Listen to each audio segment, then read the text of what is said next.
On va retrouver Dolores Mazzola Merci. tout de suite. Alors, je ne sais pas s'il est toujours dans une voiture à sa taille, mais elle est devant. Alors, là, c'est particulier. C'est un camion Berliet. Il faut savoir que Berliet, c'est une maison d'ici qui n'existe plus et que ça, ça fait partie de ses pièces de collection aujourd'hui, Dolores. Alors oui, Alain, ça fait partie des pièces de collection, vous l'avez dit. Alors c'est le camion un petit peu emblématique du voyage. C'est un camion assez spécial, on va voir ça tout de suite avec mon invitée suivante.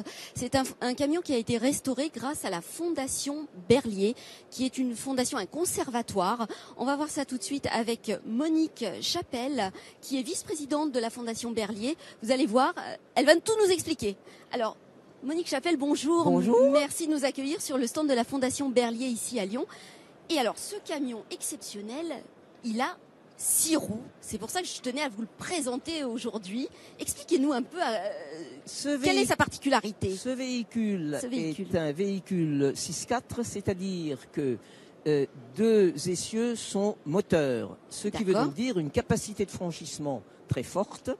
Et ce véhicule, avec 2 de ses semblables, a effectué une mission de près de 8000 km en 1926. Alors, c'est une des 6 pièces remarquables qui est exposée ici. Exactement. Et les 6 pièces que nous avons exposées invitent toutes à l'évasion, au rêve, depuis l'autobus d'hôtel jusqu'aux véhicules qui ont à leur actif des missions au Sahara.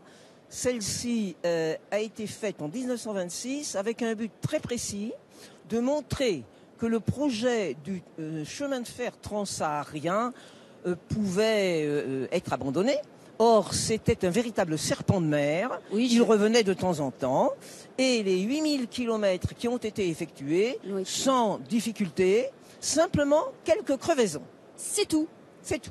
Pas plus. Alors, moi, je voulais dire, c'est un camion remarquable. C'est un petit peu l'ancêtre des véhicules de défense. Hein. Il a des capacités de franchissement remarquables. Exactement. Et alors, j'ajouterais qu'en 1929, ce véhicule a transporté la dépouille du père de Foucault de Tamanrasset, où il avait été assassiné en 1916, jusqu'à El Golea, où sa dépouille est encore présente.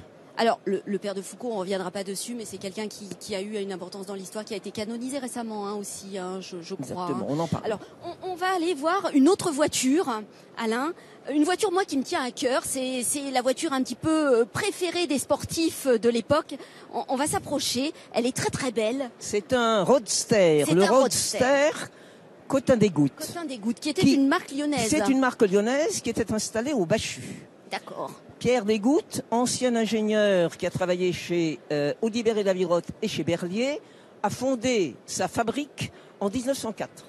Puis s'est associé avec Cyril Cotin, fils de Soyeux, les Soyeux Bonnet à Jujurieux. Et Cotin Desgouttes a fait des voitures remarquables. Cyril Cotin a fait beaucoup de courses. Et en 1930, c'était le rallye du centenaire de l'Algérie.